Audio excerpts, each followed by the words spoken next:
मनुष्य जब जन्म लेकर इस संसार में आता है तो उसके शरीर में परिवर्तन होता है और वह धीरे धीरे बड़ा होने लगता है। बड़ा होने पर उसकी एक पहचान बन जाती है और सगे संबंधियों के बीच उसका जीवन व्यस्त हो जाता है। उस मनुष्य का जो भी पेशा है उसमें वह अपने आप को उस पेशे के अनुरूप ढाल लेता है।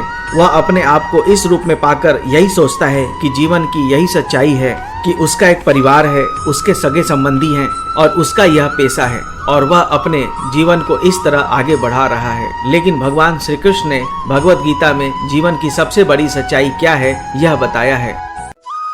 वीडियो देखने से पहले भगवान के भक्त कृपया वीडियो को अवश्य लाइक कर दें। चैनल पर आप नए हैं तो चैनल को सब्सक्राइब करके नोटिफिकेशन बेल को दबा दें, जिससे हमारे नए वीडियो की जानकारी आपको तुरंत मिल सके।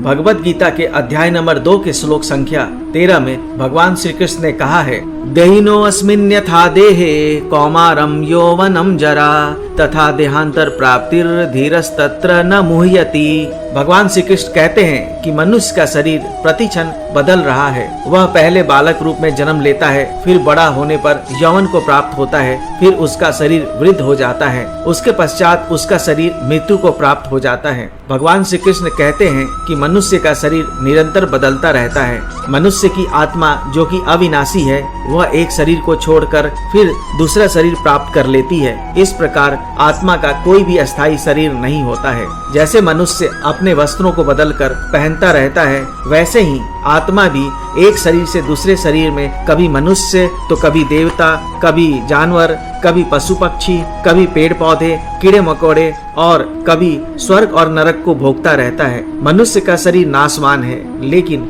उसकी आत्मा अविनाशी है, जिसका कि कभी नाश नहीं होता है। भगवान श्री कृष्ण कहते हैं कि ज्ञान, बुद्धि और विवेक ना होने की वजह से मनुष्य हर अपने नए शरीर को अपना मान लेता है और वह उस शरीर और सगे संबंधियों को अस्थायी मान लेता है और यही उसकी सबसे बड़ी भूल और नासमझी है। लेकिन सच्चाई यह है कि जन्म लेते ही मनुष्य का शरीर बदलने लगता है और वह आखिर में मृत्यु को प्राप्त होकर शरीर को छोड़ देता है और अपने कर्म के अनुसार फिर नया शरीर प्राप्त कर लेता है। मनुष्य को जो भी नया शरीर मिलता है वह अपने पूर्व जन्म के स्मृति ना होने के कारण अपना मान बैठता है। आत्मा को अपना ना मानकर हर नए शरीर को अपना मानने की वजह से ही मनुष्य को 84 लाख योनियों में बार बार जन्म लेना पड़ता है। मनुष्य जब आत्मज्ञान से यह जान लेता है कि वह शरीर नहीं बल्कि एक आत्मा है जो कि अविनाशी, सच्चित और आनंद से भरा हुआ है, तो वह बार बार 84 लाख योनियों में जन्म लेने की बजाय जीवन और मरण के चक्र से